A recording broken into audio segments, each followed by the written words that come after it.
তো গাইস সবাই কেমন আছেন? আমি কিন্তু খুব ভালো আছি। দেখুন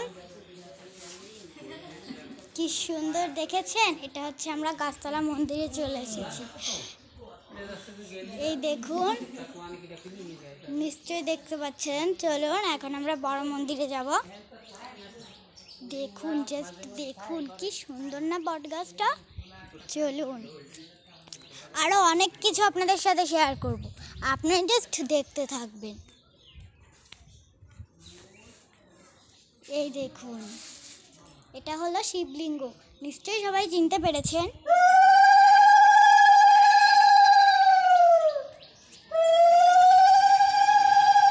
দেখুন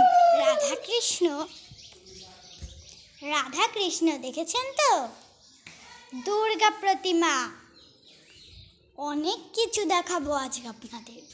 দেখুন মা মনসা, আর এই যে মা কালী, আর এই যে বাবা লোকনাথ, আর এই যে কারা, তাদের নাম আমি জানি না, যারা জানেন তারা কমেন্টে জানাবেন। আর এই যে হলো শিব ঠাকুর, আর যারা শিব ঠাকুরের ভক্ত তারা কমেন্টে হর হর মহাদেব লিখে যাবেন।